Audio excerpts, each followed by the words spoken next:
Okay, so welcome to our Womburn Scientific and Historical Society presentation.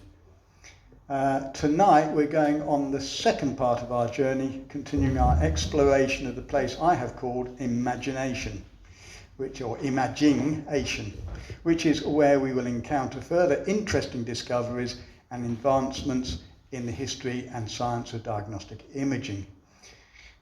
Before we move on, I'll summarise and remind you what we discovered last year, and that was during lockdown, sort of post-Christmas, I think, and it was a Zoom meeting, where we took our first journey of imagination and explored about the Xray machine. And if you missed my last presentation, it should still be available on the WSS YouTube channel and Facebook.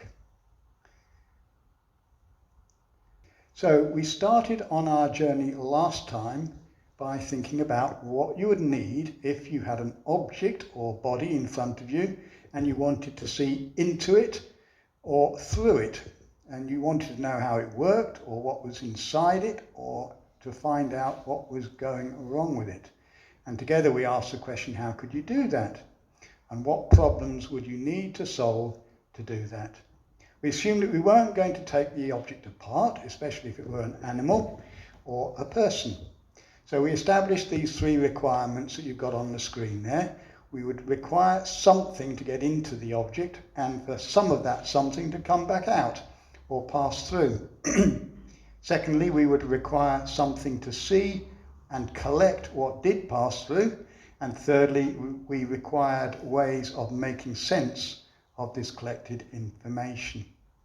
And last time we looked at the discovery of X-rays which could pass through an object, and we saw how these could be used to see a two-dimensional shadow picture of the object we were interested in.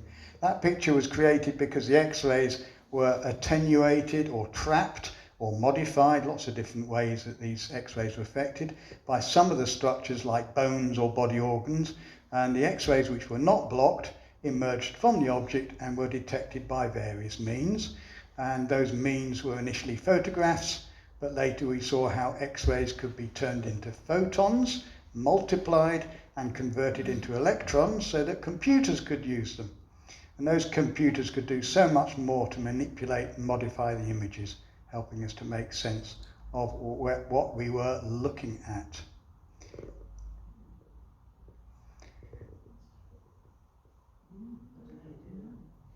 What happened next?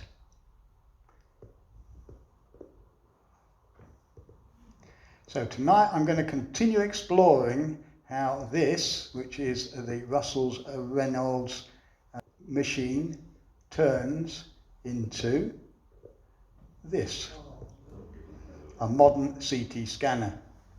We'll consider how the EMI record company, producing records for famous groups like Pink Floyd and the Beatles, was involved in the development of the CT scanner.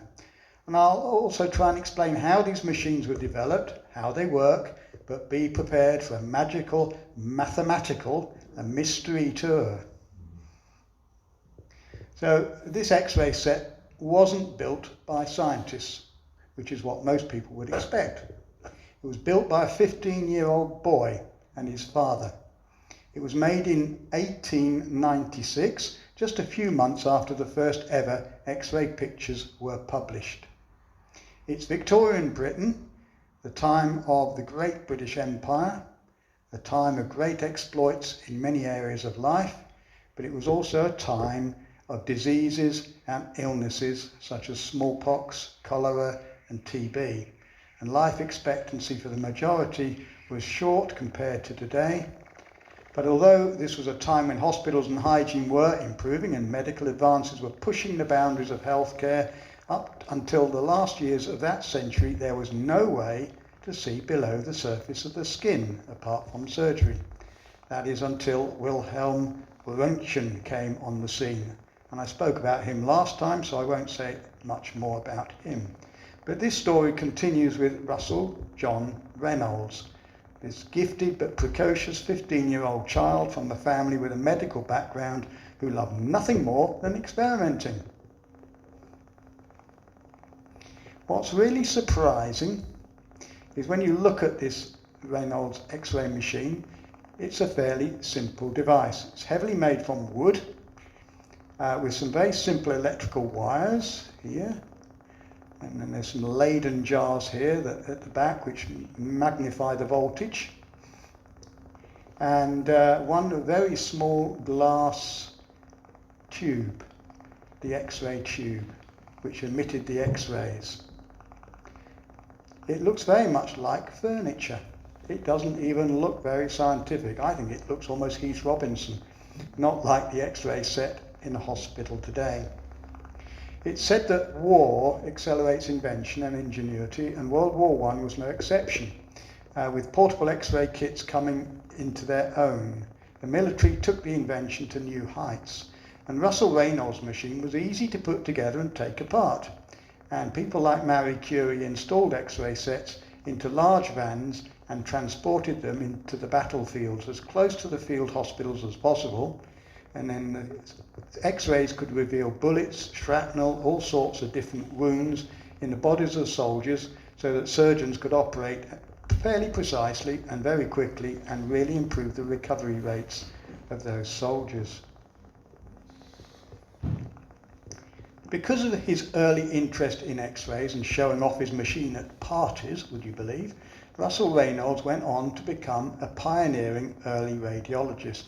He experimented with new techniques, making the difficult transition from a still X-ray image to a moving one, and in so doing, he overcame many challenging and complex issues to pioneer the development of lots of techniques in cine radiography. This particular machine was made in collaboration with Watson & Sons in 1951 and used as a diagnostic tool at the Chemical Defence Establishment at Porton Down. The machine films joint or lung movement, and it can also monitor a barium meal as it's swallowed.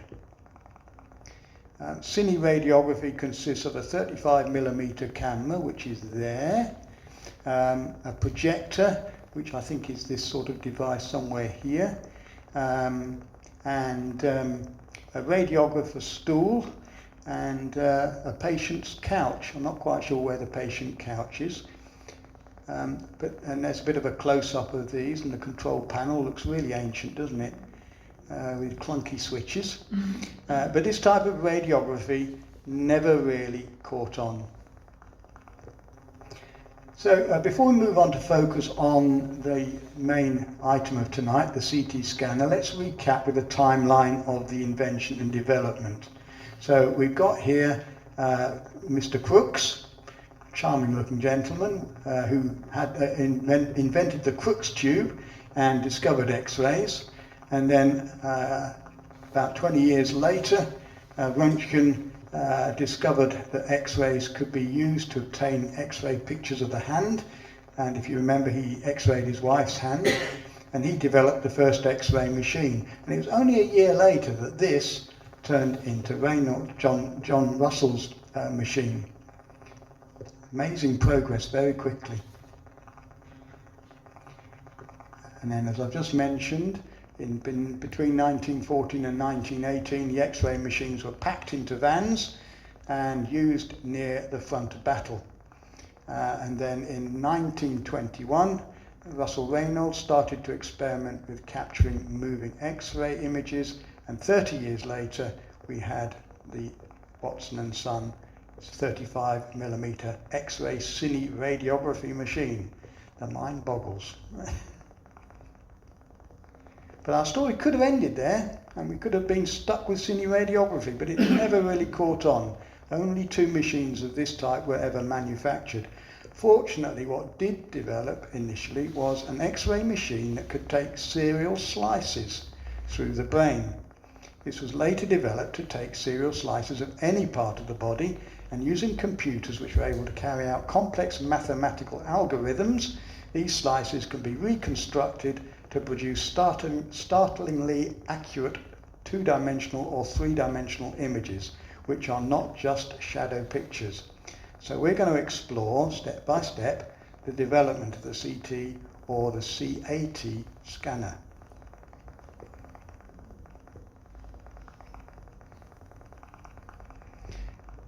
Here's our next pioneer, Sir Godfrey Hounsfield.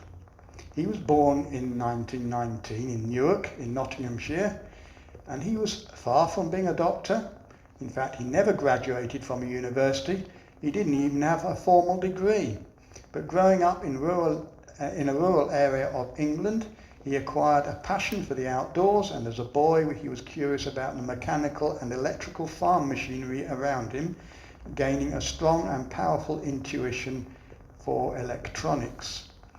And in 1939 he enlisted in the Royal Air Force and took an entrance exam in electronics. And he did so well in this exam that he was made an instructor rather than being a student. And during the Second World War he was assigned to work on radar, where he learned different kinds of engineering. After the war he went to join EMI, better known as the record label and home of the Beatles, Pink Floyd, the Animals, the Yardbirds, T-Rex. Anybody else? What was interesting about EMI at the time was that as well as selling records, they were dabbling in lots of areas of innovation, because EMI stands for Electrical and Musical Industries. The electrical part of EMI's business included designing sophisticated military systems, including radar, missiles, and in their day powerful computers, as well as the scanning television cameras which the BBC adopted. And Godfrey's first project was working on the Emmerdec 1100, the first transistor-based computer in the UK, which had a memory module of the then unprecedented size of 1 megabyte.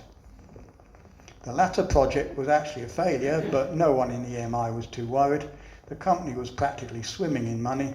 The Beatles were then at the height of their success, and almost half of EMI's total income was the result of Beatles album sales. So how did Godfrey think of the CT scanner? It's now 1967.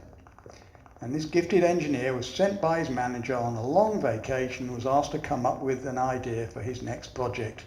Hounsfield took long hikes in the countryside during his vacation, thinking about what he wanted to do next. As an engineer, he was familiar with X-ray machines, since EMI was also trying to enter the medical imaging field. Hounsfield also knew that the current X-ray imaging technology was far from perfect. The images were usually blurry. The reason for this blurriness was that in traditional X-ray photography, the X-rays are spread out in a very wide angle and hitting a very large surface area of the body, like the entire chest, as you can see here. This wide angle spreads the rays energy over a large area, and reflections and scatterings from internal organs or bones cause the image to become blurred. Godfrey's particular interest was pattern recognition and the playback of information, which was obviously important for EMI in terms of recording music. But would it be of any use when it came to looking into a person's skull? So one of EMI's projects, as I said, was to find a way to image the brain. And so the company gave that task to our hero, Godfrey, to solve the problem. So whilst X-rays had enabled the imaging of lots of parts of the body, the brain was still relatively off limits when it came to getting helpful and diagnostic images, because it was encased by the bony skull, which the X-ray machines of the time couldn't penetrate to give diagnostic images. Injecting contrast media into the circulation would provide some information, as the blood vessels would show up. This was arteriography or angiography. I guess a few of you might have had angiography done if you've had heart problems. But otherwise, the only way for doctors to diagnose, say, tumours or blood clots in the brain was through really dangerous operations. For example, through exploratory surgery. They just had to open up the skull and have a dig around in the brain. Or they used other dangerous techniques like pneumoencephalography, where they blew air into the brain to try and help that X-ray imaging process to produce better images. But always the problem solver Godfrey came up with an idea that by taking cross sections through an object and building them up, you can actually recreate a 2 or 3 dimensional image of that object. So his idea was to use EMI's X-ray sources, which were here, or was it here? Not quite sure which is which on that one, but he used the EMI's X-ray sources or other gamma radiation sources coupled with the appropriate detection devices to penetrate the skull and brain to create cross-section data, and then get computers to make all the calculations to reconstruct all that information into an image. And that's what gave birth to computed tomography or CT technology. Ironically, the mathematical theory of how to do this had already been developed by an Austrian mathematician called Johann Radon way back in 1917 and developed further by other mathematicians. So this theory stated that you could mathematically reconstruct an object from an infinite set of its projections. But Godfrey didn't know of this work, but ended up adapting another person's work, and that person was Alan MacLeod Cormack. He and Godfrey, by the way, both got Nobel Prizes for their work. And Alan's theoretical and experimental work laid the foundations for the algebraic reconstruction technique. The equations involved were extremely complicated and the calculations were too difficult to solve by hand. I'll show you the equation later. Hounsfield realised that the tedious and complicated calculations needed for X-ray tomography could easily be done by computers. So EMI backed him to develop what Godfrey called computed tomography, so he gave it the name. He was also given external funding from the government, desperate to improve our ability to work on the brain. So this is his first prototype. It's pretty basic. It was made of plywood. It looked more like a workbench, and he was experimenting on what we call phantoms. This is a phantom here. It's actually a slice of someone's brain. But he also worked on pigs' heads, and initially he started off by trying to scan lots of water-filled objects and fruit, and then he moved on to the pigs' heads to try and work out how to improve the resolution of the image. There's a bit of a story that he might have left one on an underground railway, so he went to the lost property office and asked for a pig's head. So 10 years later, this is what he came up with. The first working CT scanner, and this was installed at the Atkinson Morley Hospital and used on a real patient in 1971. And we'll see a video of this working later, and I will apologise for the quality of that video. It's an original, and not my original, but it's original off the internet, and it's pretty poor quality. But let's have a few definitions first. I like definitions. I've mentioned this word tomography several times, so I'd better explain what it means. As is often the case, the best scientific words come from the Greek language. So tomos is a slice or section, and grapho, I write or describe. So you didn't know you were going to get a Greek lesson tonight, did you? As some BBC presenter might say, that's why you pay your WSS membership fee. So the word tomography means an image of a slice. CT stands for computed tomography, and you've heard of CAT scans. They don't use that word CAT anymore because all of them are CAT scans nowadays. That's computed axial tomography, and that's where lots of slices are recorded by moving the body through the scanner. Godfrey's first tomography machine was a fixed slice. You could only do one slice of the head. It was the Americans, I think, who developed the axial bit of it. So I just mentioned it was Austrian mathematician Johann Radon who came up with this mathematical theory which he called the Radon transform, and that allowed the concept of tomography.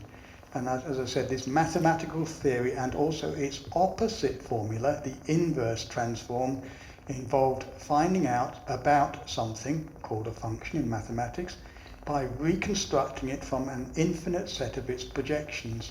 I will try and explain this later. But in the context of medical imaging, this means pointing a narrow and powerful beam of X-rays at the patient from all angles to produce a scan of a slice of the body, as if carving a slice out of a loaf of bread. This focused and narrow beam allows us to take a much more detailed and accurate image of the body. So think of it like this, as reading a book in the dark but under the light of a street lamp. The weak and widely spread light from the lamp allows us to see all the letters on the page, but they might be blurred and hard to discern. But if you swap a street lamp for a thin but powerful flashlight or torch, you'll be able to see each letter very clearly. So let's try and understand what tomography entails. Here we have a collection of 3D objects which we want to examine. So we've got here a blue cylinder, a green cone, a reddish-brown sphere and an orange hemisphere.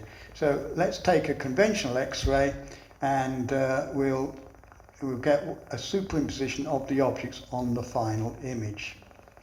The result is a projected two-dimensional image labelled P, with the green cone and the orange hemisphere superimposed as a pair of structures, and the blue column and the brown sphere also superimposed as an offset pair. In fact, if the cube surrounding these objects was made of a radiopaque material like metal or bone, we wouldn't be able to image these internal structures at all. And this is a problem when we try to see inside the skull using conventional X-ray techniques, because our brains are encased in a bone box. In conventional radiography, we take further images from different angles to try and overcome these limitations and make sense of what we're looking at. So can you guess what we would see if we took an X-ray from this position? We still end up with a two-dimensional projection. So what do you think you'd see? Circles, that's right. Our internal objects are no longer superimposed on each other. 4 circles: orange, reddish-brown, green and blue. In a real X-ray, of course, these would be various shades of grey depending on the density of the objects to the X-rays. What do you think you'd get if we could have an X-ray machine that could be adjusted to project a narrow X-ray beam from many different positions, but in only one plane? In that case, you'd create a slice through a narrow section of our group of objects. So let's create those slices. So that's slice 1, slice 2, and that's what we would get. So there's no superimposition of the objects on those slices. So now imagine what we would get if we made 16 or even 64 slices instead of just 2. And using powerful computers, one can reconstruct these slices into a 3D image of the object of interest, and a bonus is that the image can be reconstructed and viewed in different planes, as we will see later. So we're going to now talk about the different generations of scanners, and the first generation scanner is the one that Godfrey developed. The X-ray tube and detector are both locked in relative position and orientation, and the X-rays are filtered and collimated to produce a pencil beam. An acquisition of a single slice involved translating the tube and detector across the patient widthwise, rotating 1 degree and repeating the same process many times until 180 degrees of data is obtained. And this is known as a translate-rotate system. However, the time taken to obtain a single slice was approximately 4 to 5 minutes.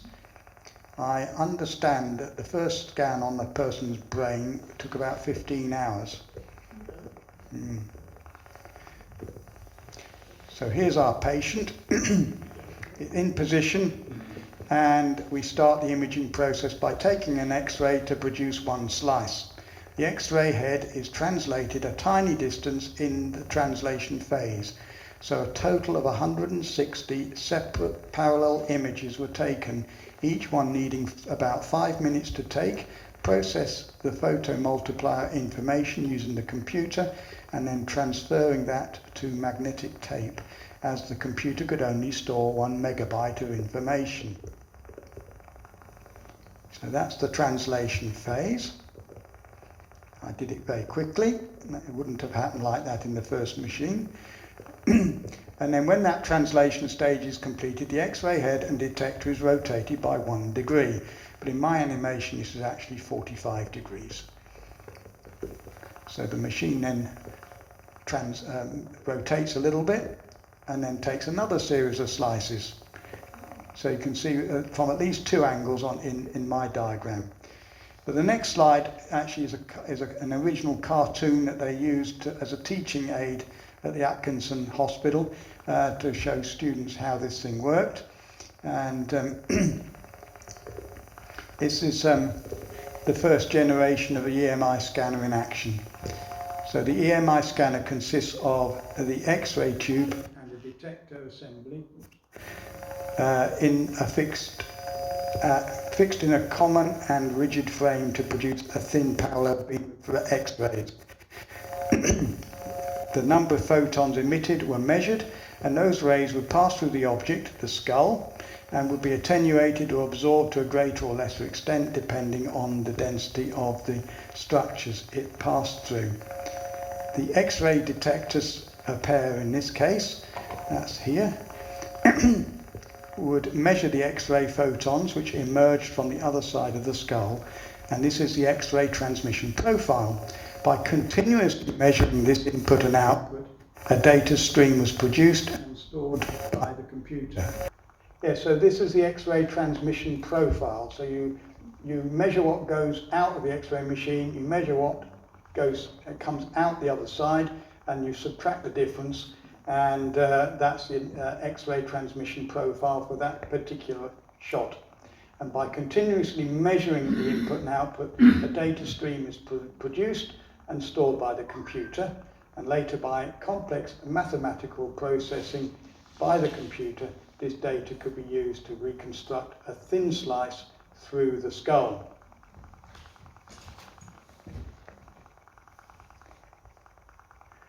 So this is a video of, apologies for the quality, this is, as I said, the first EMI scanner was installed at the Atkinson Morley Hospital in Wimbledon, and the first patient brain scan was done on the 1st of October 1971, and it was publicly announced in 1972.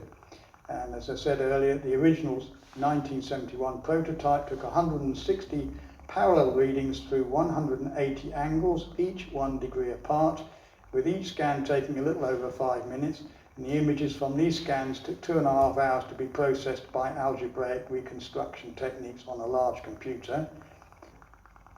The scanner had a single photomultiplier detector and operated on the translate-rotate principle. And a later development was to have 2 photomultiplier detectors to produce 2 adjacent slices simultaneously, so presumably halving the time it took to do the work. So from skull to data. Here's our skull. It's been imaged in the CT scanner. If you recall, this is the first requirement on our imagination journey, to use something to pass into and through our body. So how do we use the data from the scanner to find out what's inside this skull? And our second requirement, as I said, was to see and collect what passes through. And that's what I'll explain now. So unlike when we're taking a single X-ray image, in this imaging method, we can't directly see anything. A computer is needed to store the millions of bits of data, and then that same computer crunches the numbers, and what we do eventually see are the results of complex mathematical reconstructions of all the data that was stored and processed by the computer as the X-ray projections were carried out.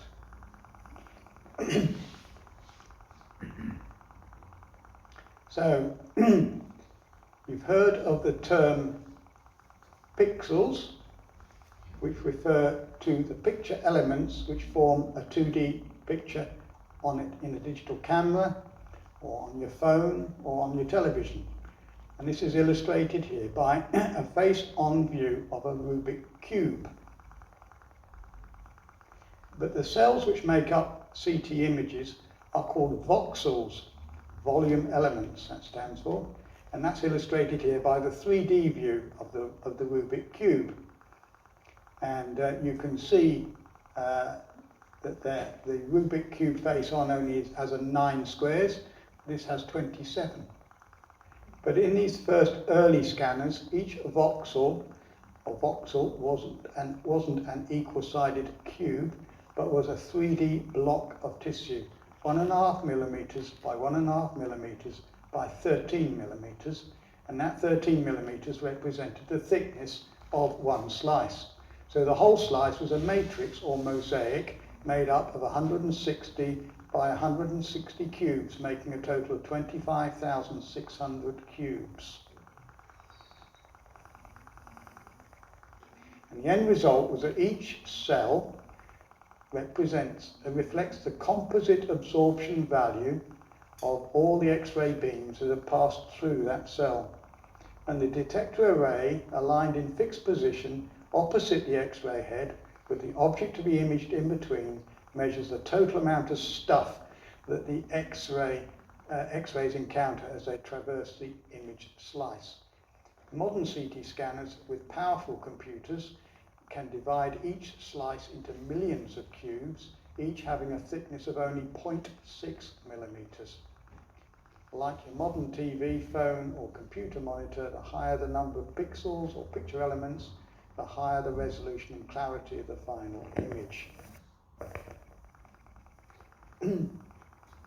So in order to display the image of the slice onto a cathode ray tube, which is what they had in those days, each composite absorption value, also known as the attenuation value or coefficient, is used as a picture point and is assigned a value that depends on the relative densities of the different tissue structures. And these are still called Hounsfield numbers after our friend Godfrey. So water is given the value of 0, and cerebrospinal fluid, which is the sort of fluid that floats around inside your brain, is nearest to water and is given a value of 10. And then air, and this is air around a cap that was put on this person's brain, doesn't absorb any X-rays and is at one end of the scale at -1000. And then dense bone, which is here, is at the other end of the scale because it blocks the passage of X-rays very effectively and is given a value of +1000, or in this case approximately. And then body tissues like fat, brain, blood, muscle, body fluids which don't have blood in them have a very narrow range of only -60 to +80. And that will become important later, as we'll see here, because this is showing a video of the brain scan produced by the EMI scanner, which is showing the process of windowing. Because we can only distinguish about 140 shades of grey, various filters can be applied to adjust the final image to optimally show the area of interest and ignore or screen out areas of no interest. And I will explain that in greater detail later. So this video shows us a slice through a person's skull. We've got the X-ray source here, and you've got a detector this end, so I think we're losing sound. I'll try and shout. And you'll see a graph develops here, and those are the attenuation values. So let's just run this.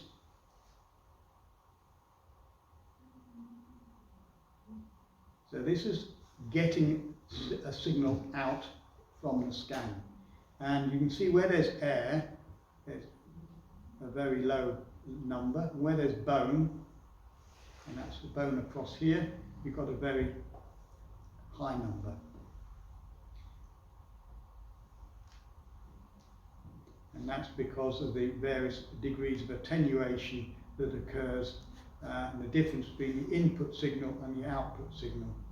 So with bone, you've got input 1000 maybe, and you get nothing out the other end, so the total sum is 1000 minus 0 becomes 1000, so it's way up here sort of thing. The next thing is a rotation phase.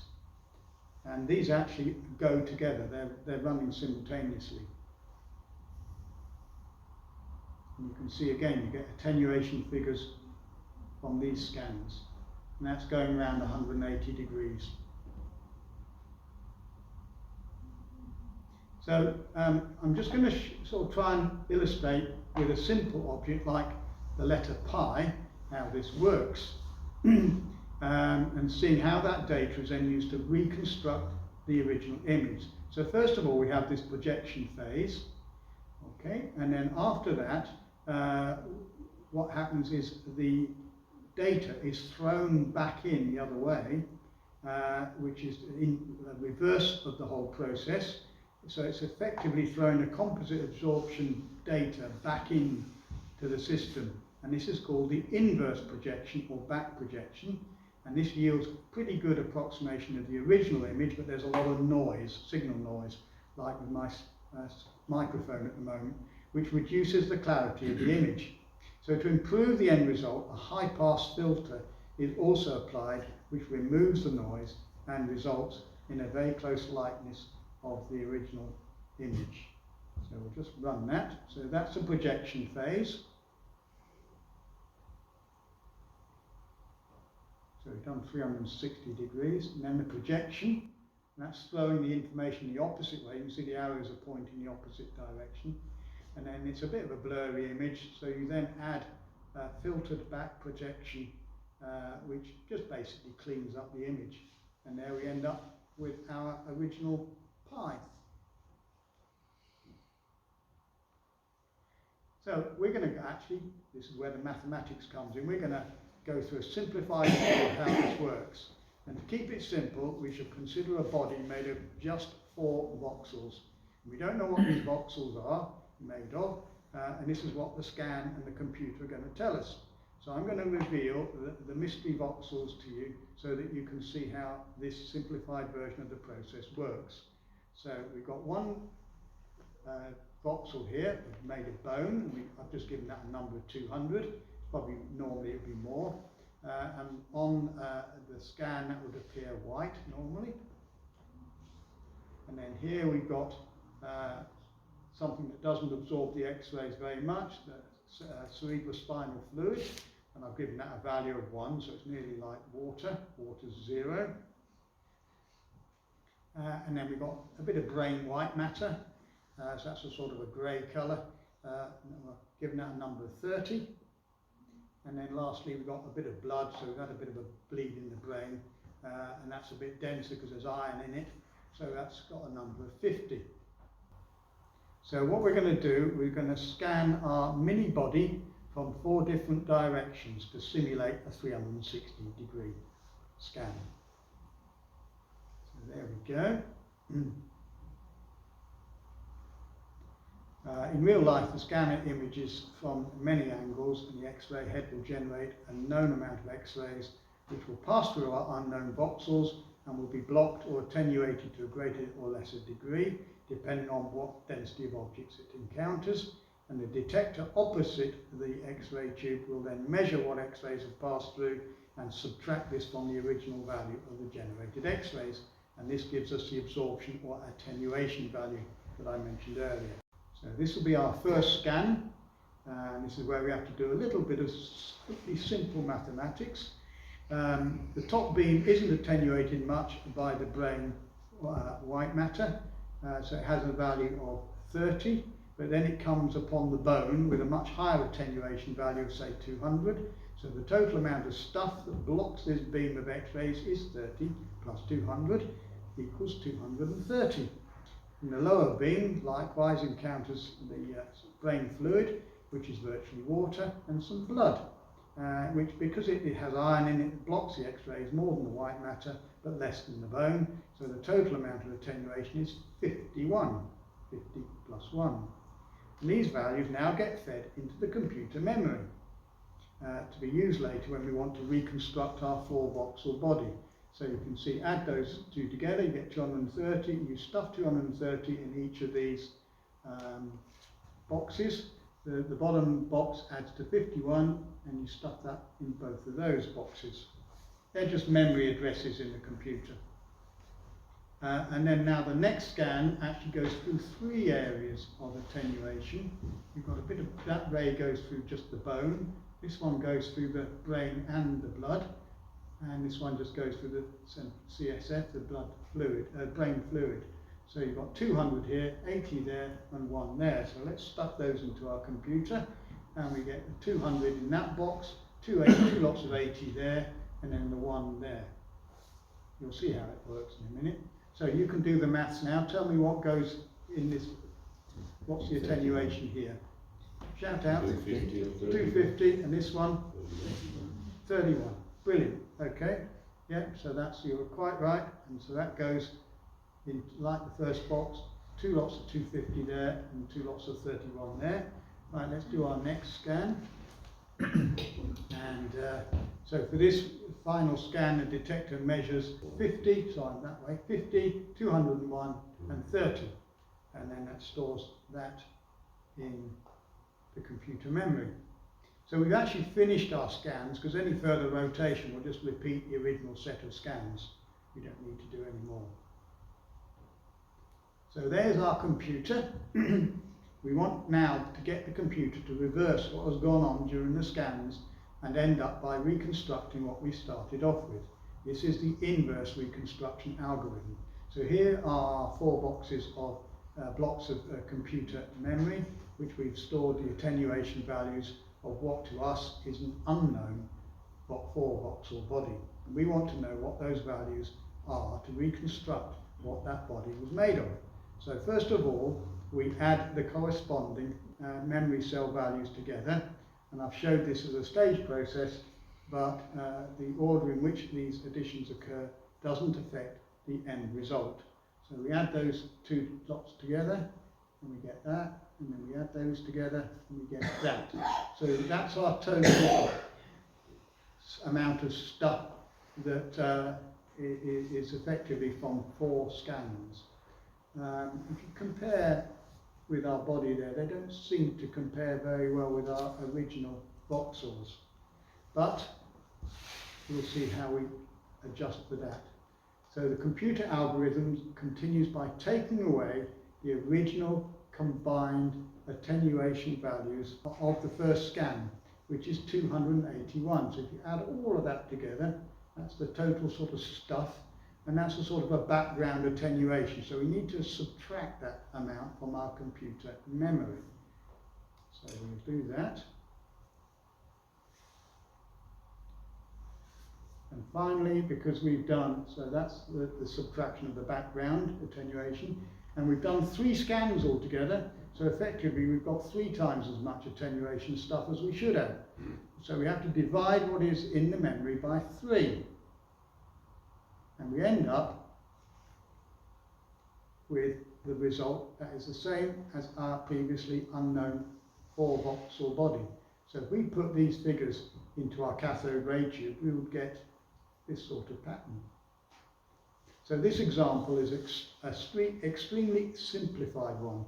In real life, the scans and the associated computing required are able to produce slices composed of millions of voxels and a whole variable range of attenuation values. And here's the equation that I mentioned earlier. Anybody a mathematician in this place? I haven't a clue what that means. So that's what the computer has to work on when it's got millions of voxels and rotations of the scanning head.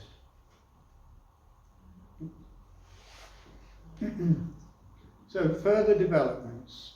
Up to now we've been looking at the first generation of CT scanners, and the first generation scanners, the X-ray tube and detector, are both locked in relative position and orientation, and the X-rays are filtered and collimated to produce a pencil beam.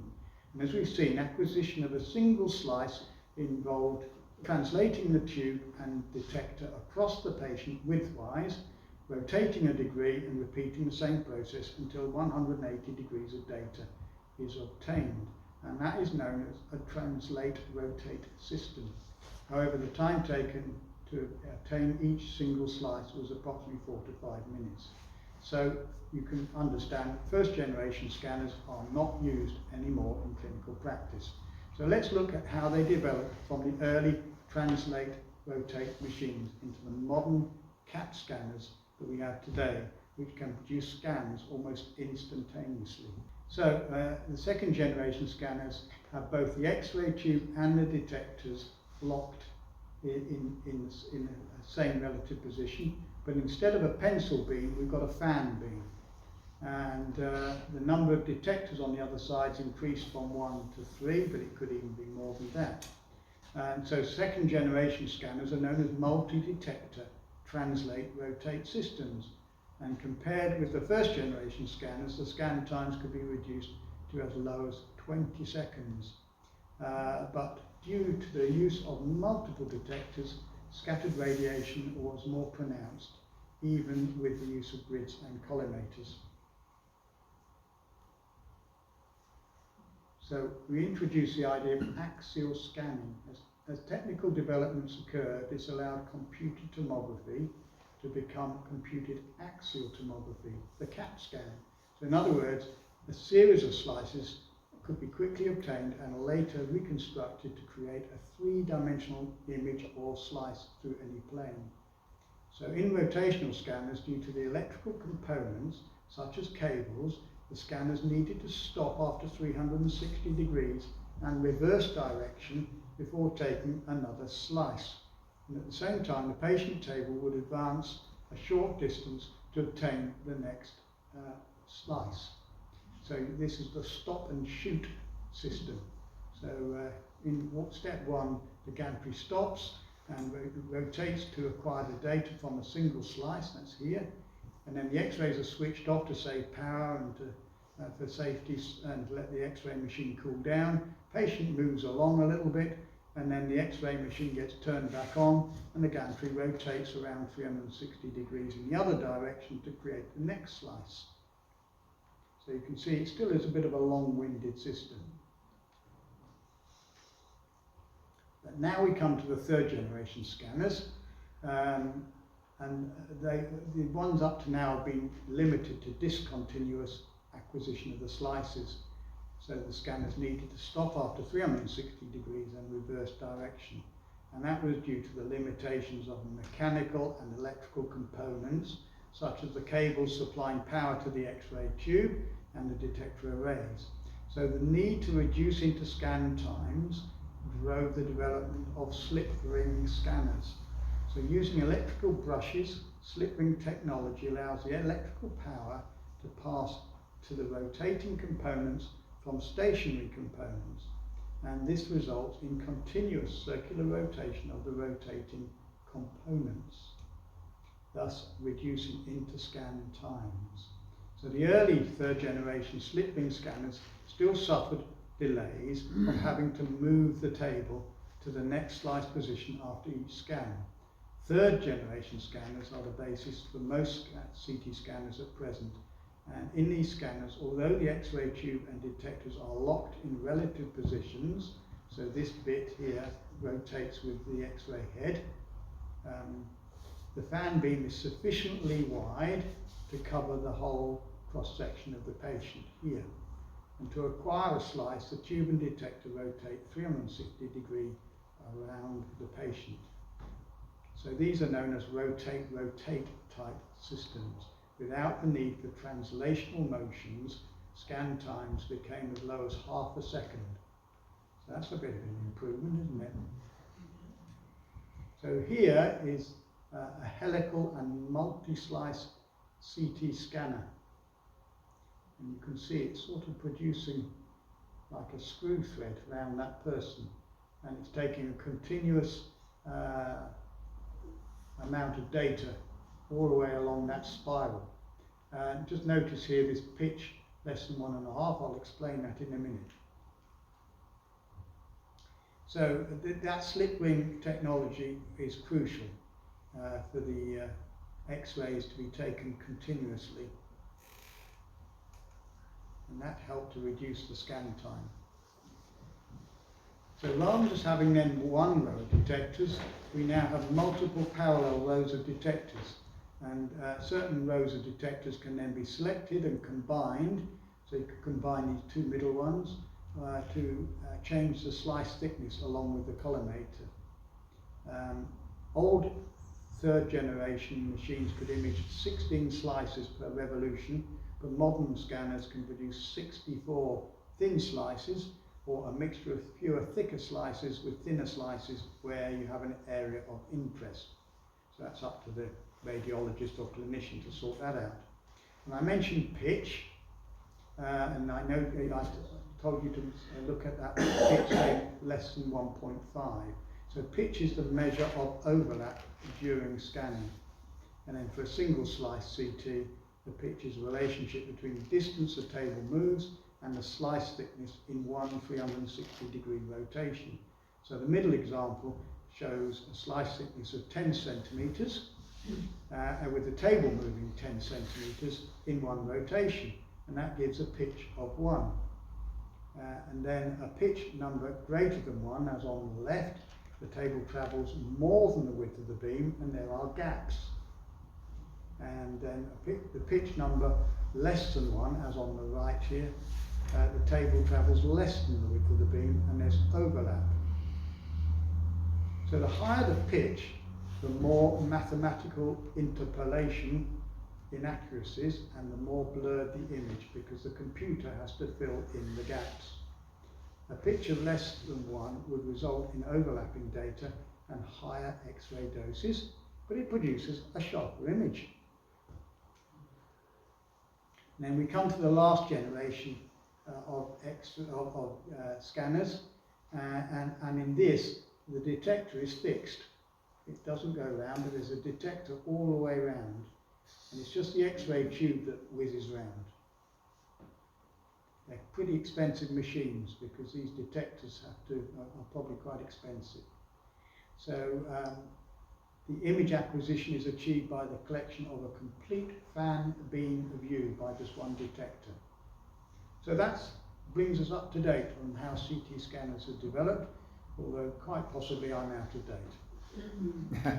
So let's pause to look under the bonnet of this modern CT scanner with all its parts exposed. So in a moment we'll see this in action, but first I'll try and point out a few parts that we've only seen in diagrams so far. So here we have I'll try and magnify this. I don't know whether this will work or not. It might do. Yes, here we go. That's the X-ray machine head, and that's the slit where the X-rays come out. You can see it's pretty thin. And then if I move this over here, these are the detectors. And there's quite a lot of machinery here, and you'll see this in a minute going round and round. And it must be incredibly well balanced. You imagine balancing your tyres, or you imagine balancing all the equipment in this. So let's get it going.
About 300 or 400 revolutions per minute. So quite a few revolutions per second. You'll not ever see that when you go to have your CT scans in hospital, by the way.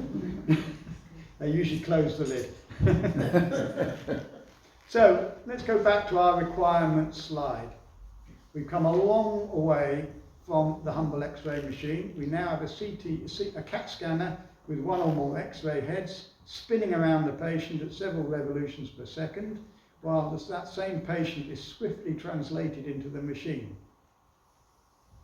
All the output from the X-ray tube is collected and amplified by a single or multi-slice detector system and number crunched by powerful modern computers. And those same computers control and coordinate the hardware, that's the scanning and detection devices and the table, and also the software to produce any image that the clinician requires. CT scanning compared to standard X-ray provides massive advantages, but does have one major disadvantage, which I'll consider in a moment. So advantage number one is that imaging in any plane in 3 dimensions, or with modern machines actually 4 dimensions because they can do moving CT scans, is possible. So although the scanner obtains mainly axial slices, which is what these are, so remember our X-ray is whizzing round as it goes along, but it's actually producing slices. These can be combined to produce views in many different planes without further scanning. It's all done by the computer and the viewing software. So all of these slices here have been combined to form this front to back view here. And this, on this view, it's a sideways plane. So this video, which I'm going to show in a minute, shows the 3D rendering of the human skull. A bone window is used to show only bone details without the interference of all the other tissues.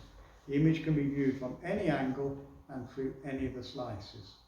So let's see if this will work.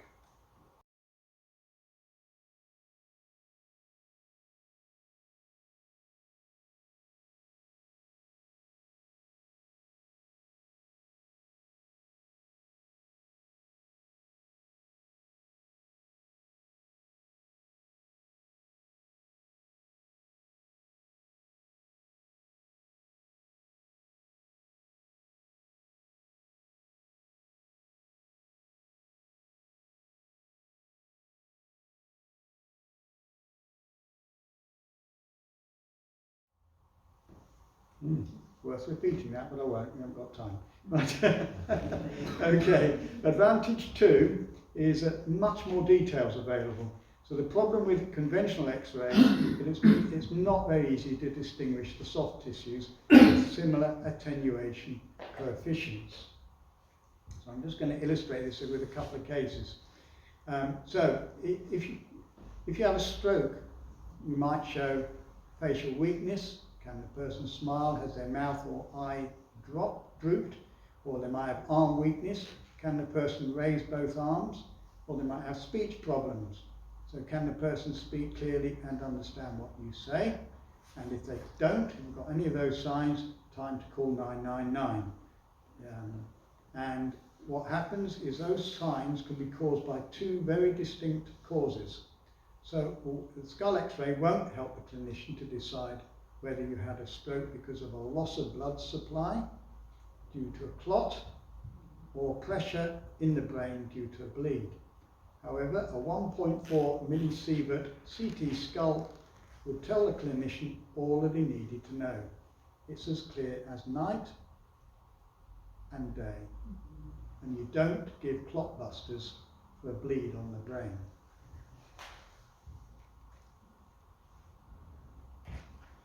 So I'm going to introduce a bit of veterinary here. So let's look at an X-ray of a dog's abdomen. So this view on the right is a top-down view of the dog's tummy or abdomen, and on the left is a sideways view.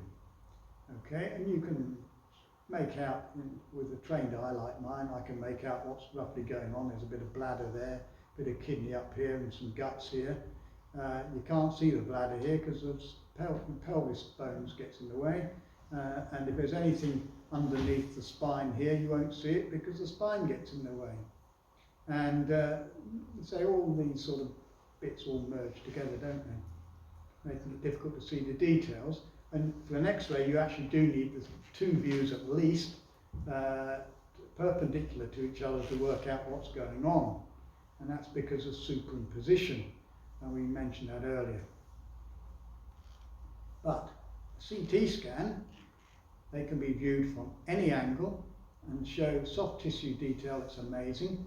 And then overlying bone can be screened out, and that bone, the backbone in the last picture obscured all of this. Well, you can't see a backbone there because it's been screened out, because a slice has been taken sort of further down here. So the scan, CT scan can visualize and distinguish these tissues from each other. And that's done by windowing, which we'll look at in a minute. But you can see the kidneys here quite clearly. You can see a bit of liver here, a bit of stomach there, a bit of spleen here, a bit of large bowel here, and lots of little bits of little bowel, small bowel here. So it's very easy to sort of spot different bits. And if there was any tumours or anything like that in there, you'll see that. This has actually had contrast put in so that the kidneys are absorbed to make them stand out even more.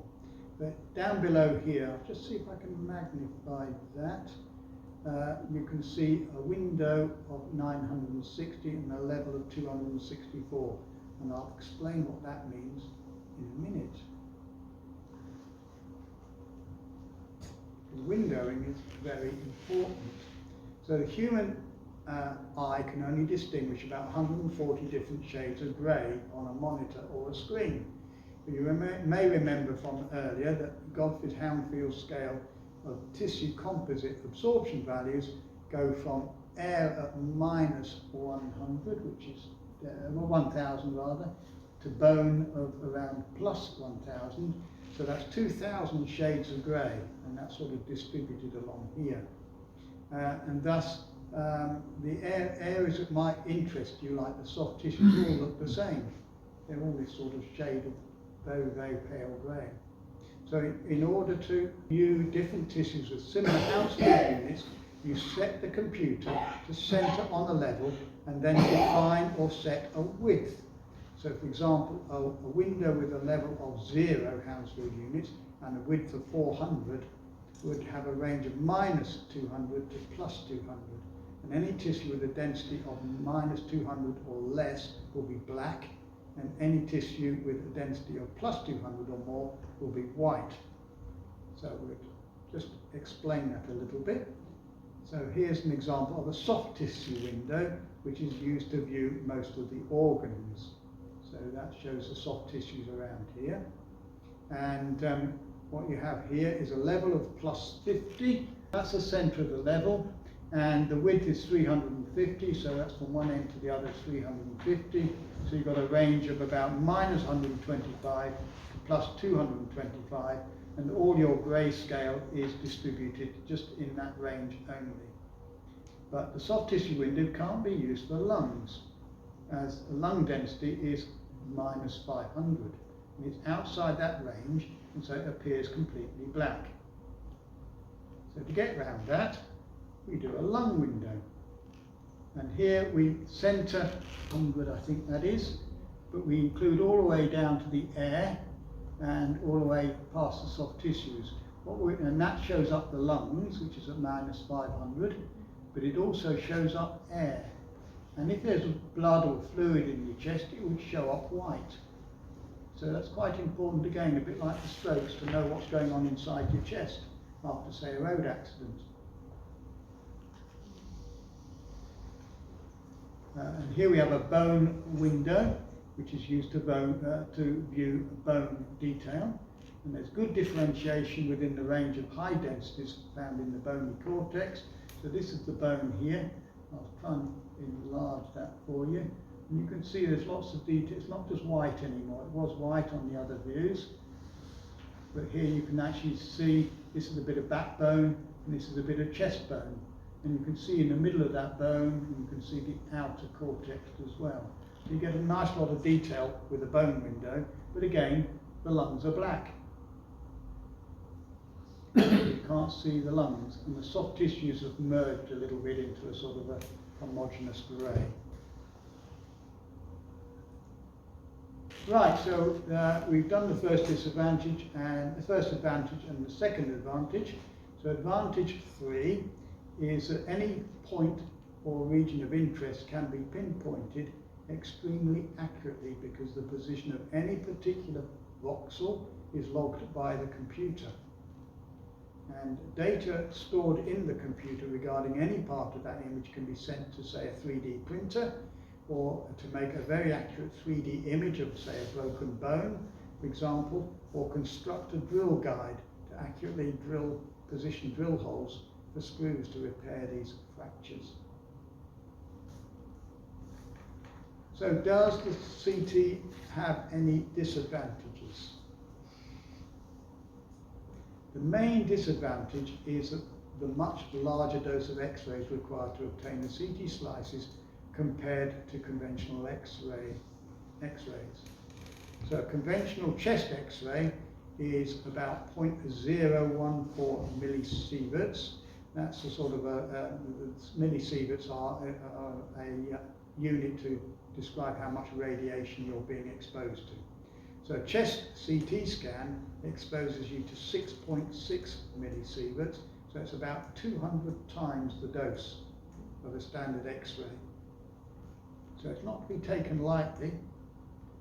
An abdomen and pelvic CT will set you back 8 millisieverts. But to put this in perspective, so background annual radiation dose in the UK is generally about 2.7 millisieverts, unless you live in Cornwall, where the background annual dose is about 6.9 millisieverts due to radon gas. A transatlantic flight will expose you to 0.08 millisieverts. So that's far more, it's about 5-6 conventional chest X-rays when you fly to America. That's due to cosmic rays, apparently. So the other disadvantage is the major investment required to fit out a CT suite and the ongoing maintenance to keep the equipment working optimally.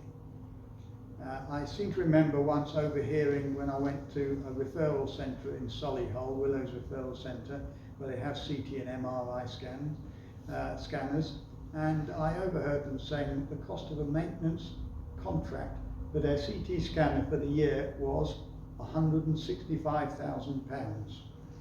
I don't know what the machine cost in the first place, but that was just to keep it running and maintained and working properly. So just to say thank you to all these people who've helped me to put this together. One person I think I have not mentioned is Bill Bryson, who has written a book called The Appliance of Science, and he talks about the CT scanner and Godfrey Hounsfield, and that triggered me off to think about this talk. But I think we've had enough now, haven't we? Any questions? I had a scan, sort of a tool, I think it's magnetic imaging, Yes. resonance imaging. Very noisy it was. Yes, yes. Clunks, whistles and bangs going on. Yes. I was stuck in there nearly 3/4 an hour. Yes, I may do MRI scanners next year. Yeah. But it's a totally different technology. I'm not going to the talking about that now, and I'm not sure whether I'm capable of doing a talk on it either, because I don't know too much about it, but I shall have a look into it, because that is the next sort of imagination device that I have in my brain. But it's very much better for doing the brain, spinal cord, and it's obviously there's no radiation involved, so no X-ray. So in that respect, it's a safer modality, but it takes much longer, and as you say, it is very noisy. Yeah. So who's had a CT scan? Yeah. How long did it take? Seconds. Yeah. Amazing that is. I've never had a CT scan, so I don't know. And you certainly don't see anything moving. No. Making me think. But presumably you moved. I moved. Yes, you moved on the table. I just moved. Yeah. Yes. And was it noisy? No, it's fine. No, I mean, that moving video didn't actually show a great deal of noise, did it? It was more you could hear the engineers talking above them. So it shows, I mean, it shows how beautifully balanced those machines must be. And it's incredible that, you know, they don't fall apart. It's amazing what's going on. What happened to the technology that Timpson used to use about 50 years ago? To show your foot size. Yeah. Probably banned for health and safety reasons. If you saw my last talk, you would probably you'll come across that sort of thing, the things that went on at these radiology parties. They were X-raying left, right and centre, and they didn't realise the damage that they were doing. However, it did cure ringworm and I think some various skin lesions, but it then also caused other skin lesions in people who overdosed themselves and caused cancer in their hands and all sorts. But on the other hand, they also learned that it cured some cancers, which then triggered the use of radiation to treat cancers, which is a different ball game altogether. Any other questions? Good. No, it's brilliant. Thank you. Well, I hope you enjoyed that. I'd like to say I thoroughly enjoyed that. We should have called it, was it 1,500 Shades of Grey? Oh, Yeah. Okay. Just a thought for another time. But aren't we?